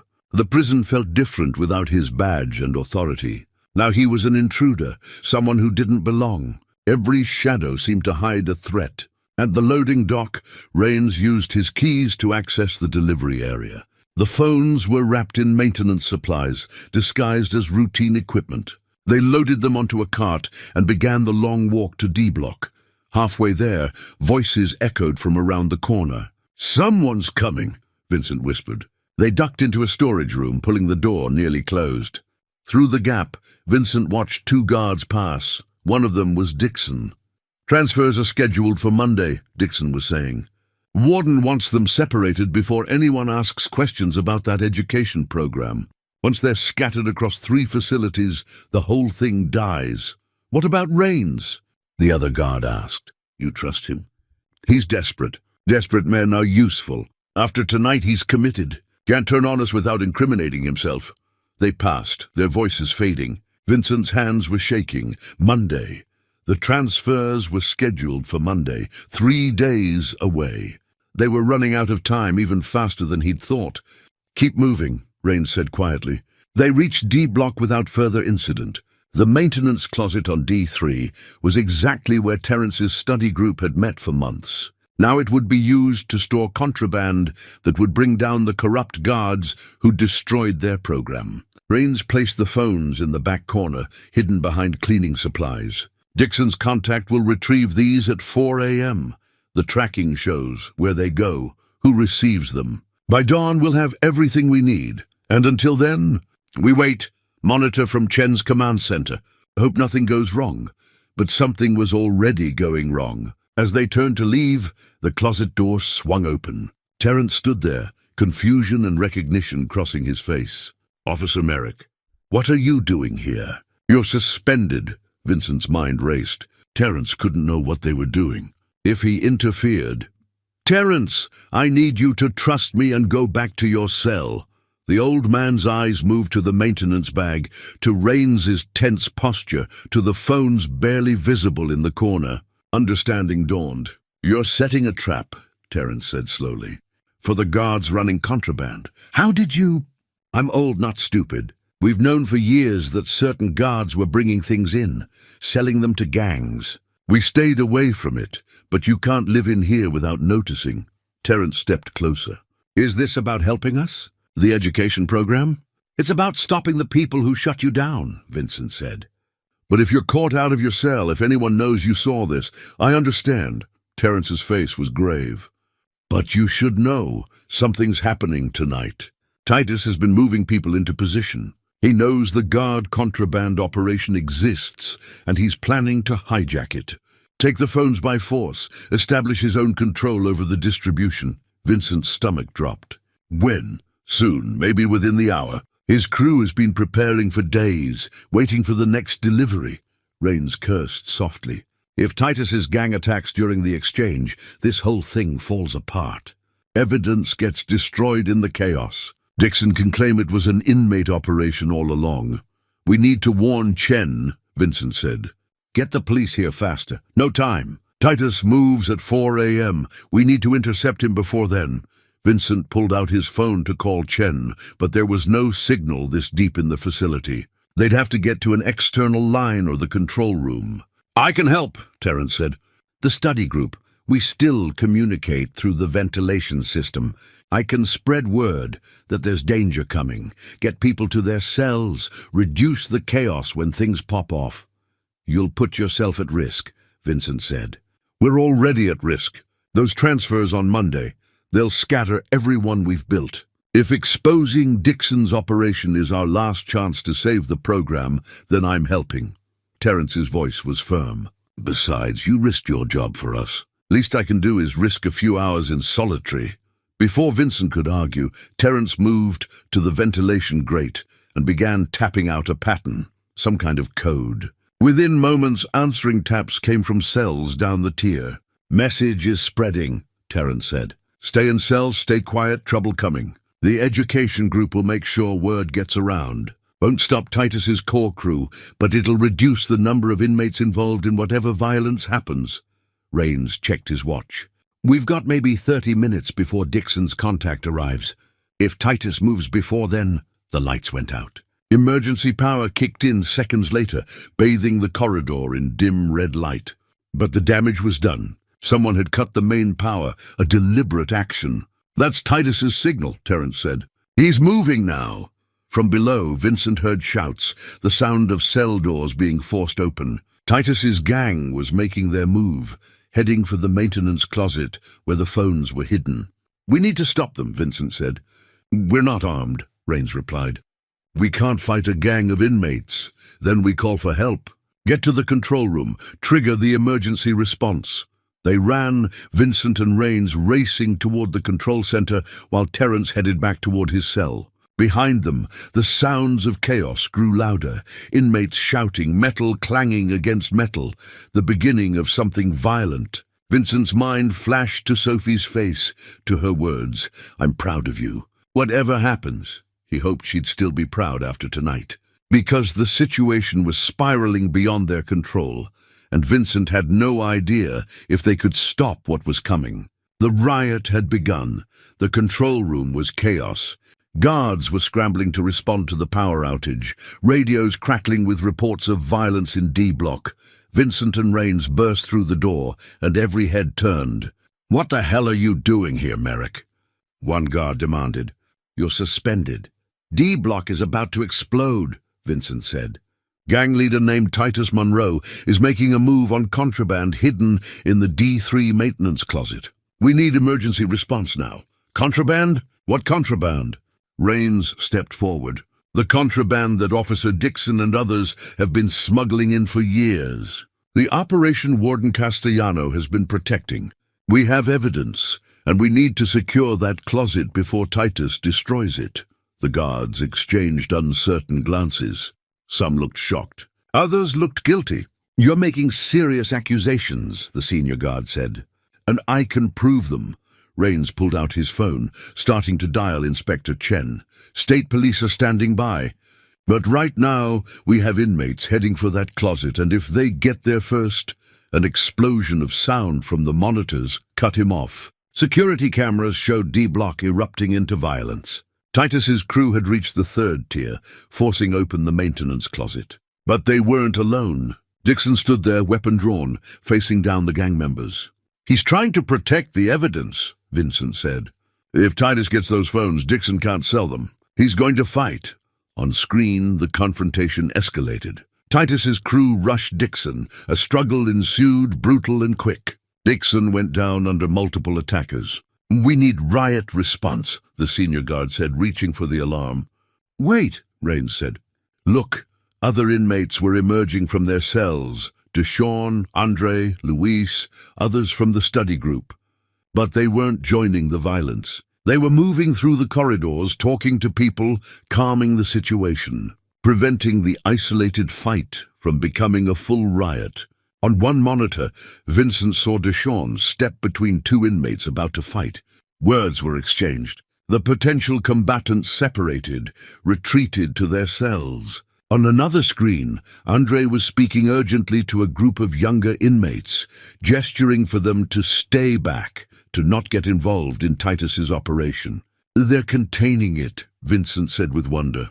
The education group is stopping the riot before it spreads, but in the maintenance closet, things were getting worse. Titus had the phones now, and Dixon was on the ground, injured. The gang leader grabbed the contraband and started to retreat. Then Terence appeared in the doorway. The old man stood there, unarmed and unafraid, blocking Titus's exit. Get out of my way, old man, Titus growled. I don't think so. Terence's voice was calm, steady. This ends tonight. The corruption, the violence, all of it. You think you can stop me? No, but they can. Terence pointed to the cameras Vincent had forgotten about. The ones Inspector Chen had secretly activated. The ones that were recording everything, Dixon's contraband operation, Titus's attack, all of it documented.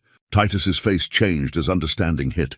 He'd been caught on camera assaulting a guard, stealing contraband. Even if he escaped tonight, the evidence would destroy him. You set this up, Titus said. You and that suspended guard. This was a trap. This was justice, Terence replied. Something this place hasn't seen in a long time. Sirens wailed outside. State police were arriving, responding to Inspector Chen's call. Within minutes, armed officers flooded into D Block, securing the area, arresting Titus's crew and Dixon both. Vincent and Rains rushed to the scene. They found Terence sitting calmly outside the maintenance closet, apparently unbothered by the chaos around him. You shouldn't have confronted him, Vincent said. He could have killed you, probably. But someone needed to hold the line until the cavalry arrived. Terence smiled slightly. Besides, I'm 63 and serving life. Not much left to lose. You two, you have everything to lose. Seemed fairer if I took the risk. Inspector Chen arrived with state investigators, immediately taking control of the scene. She pulled Vincent and Rains aside. We got it all, she said. The recording showed Dixon with the contraband, Titus's attack, everything. Enough to arrest a dozen guards and prove the operation's existence. She paused. But there's a problem. Dixon is claiming the whole thing was an inmate operation. Says he discovered the phones and was trying to confiscate them when Titus attacked. That's a lie, Vincent said. I know it is, but without proof of how those phones got there, it's his word against yours. And you're a suspended officer who entered the facility illegally tonight. Your testimony isn't exactly ironclad. Vincent felt his hope crumbling. They'd risked everything, and Dixon might still escape justice. Then Rains pulled out a small device. Actually, we have proof. I recorded my conversation with Dixon yesterday. The one where he instructed me to smuggle in the phones. His voice explaining the operation, giving me specific instructions. He handed the recording to Chen. She listened, and her expression hardened. This is enough. Combined with tonight's video evidence and the tracking data from the phones, we can prove the entire operation. She looked at Vincent and Rains. You did it. You exposed the corruption. Over the next hour, arrests were made. Dixon, 3 other guards, and eventually Warden Castellano himself, brought out in handcuffs, his political connections suddenly unable to protect him from documented criminal activity. Vincent watched it unfold with a mix of relief and exhaustion. They'd won. Against impossible odds, they'd actually won. But the real victory came when Inspector Chen approached him with news. The inmate transfers are cancelled, she said. Pending investigation, all D Block inmates involved in the education program are being classified as protected witnesses. They'll stay at Stonewall and, she smiled, the State Corrections Board is authorizing a formal education initiative, properly funded, officially sanctioned. Everything you've been fighting for. Vincent found Terence being checked by paramedics.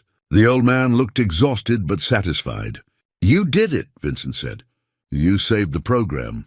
We did it, Terence corrected.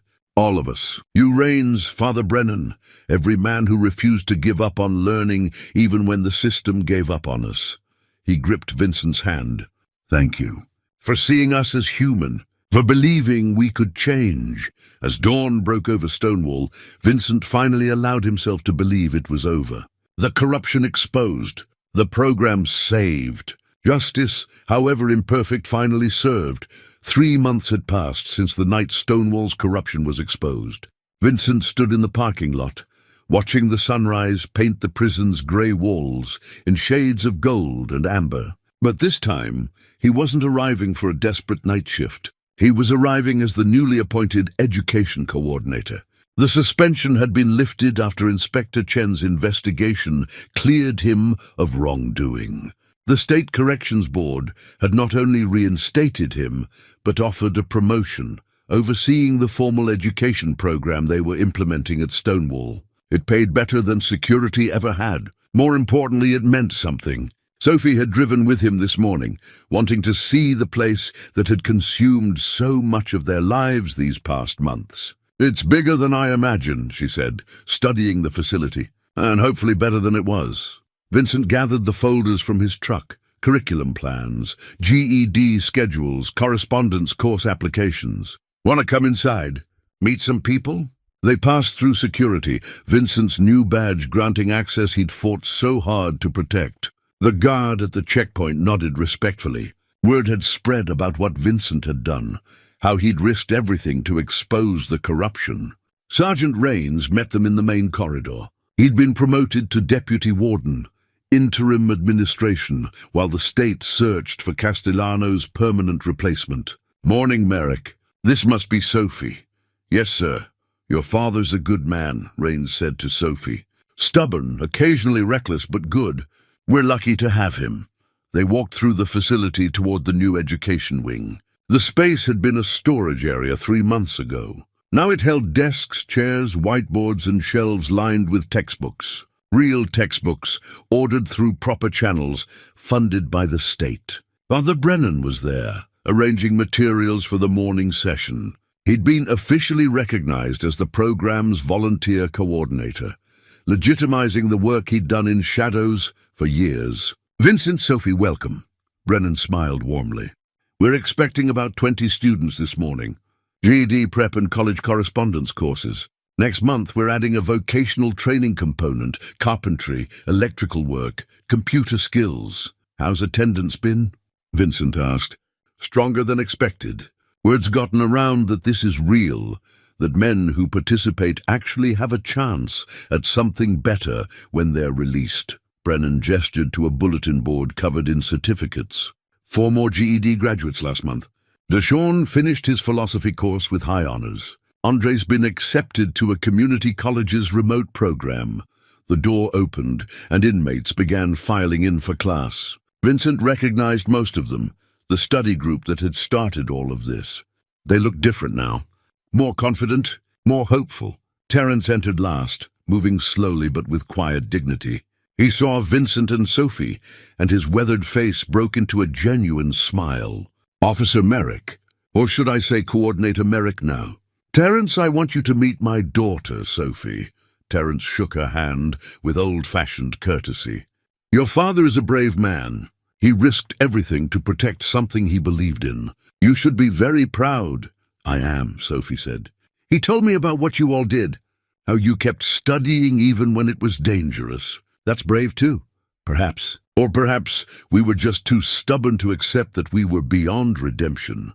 Terence looked around the education wing. "This room represents something I never thought I'd see in my lifetime. Real hope, real change. Your father made that possible." Andre approached textbooks under his arm. He'd filled out since Vincent first met him, looked healthier, more stable. "Mr. Merrick, got my acceptance letter from State Community College. Start classes next semester. They're even going to let me continue after I'm released next year." "That's outstanding." "Andre, yeah, and I got something else." Andre pulled out a photograph, a little boy, maybe 8 years old, smiling at the camera. "My son. His mama finally agreed to let me write to him. Sent me this picture. Says if I stay clean, keep up with my education, maybe I can meet him when I get out." Vincent saw the tears in Andre's eyes, the overwhelming gratitude of a man who'd been given a second chance he never expected. Luis was there too, working on an essay at one of the desks. He looked up when Vincent passed. "Just so you know, I'm applying to be a teaching assistant in here. Want to help other guys the way you and Terence helped me. Figure I can pay it forward." Deshawn arrived carrying a stack of books. "Morning, everyone. Ready for today's philosophy discussion? We're covering Plato's cave allegory." He noticed Vincent. "Still think about that Shakespeare page sometimes. The one I dropped that you returned to me. That's when I knew not all guards were the same. Some actually saw us as people." The morning class began with Terence at the front, teaching with the skill of someone who'd spent decades in classrooms before one terrible mistake changed everything. Vincent watched the inmates engage, debate, challenge each other intellectually. This was what rehabilitation looked like. Not punishment and warehousing, but education and transformation. During a break, Vincent and Sophie walked out to the courtyard. Through the fence, they could see the city beyond. "You changed their lives," Sophie said quietly. "They changed their own lives. I just protected the space where it could happen. That's more than most people would do." Vincent thought about the journey, from desperate single father taking any job available to someone willing to risk everything for principle. about the men who'd transformed from convicts he was supposed to guard into individuals he respected. "Mom would be proud of you," Sophie added. "Of both of us. You for doing what's right even when it cost you everything. Me for understanding why you had to." Vincent pulled her close. "We made it through.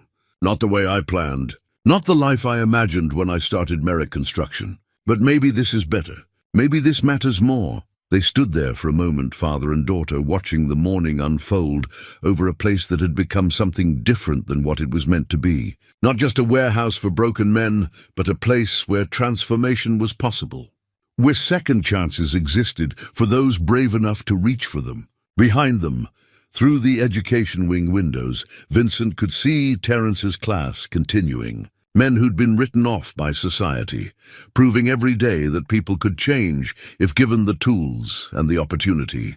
In his wallet, Vincent still carried 2 photographs.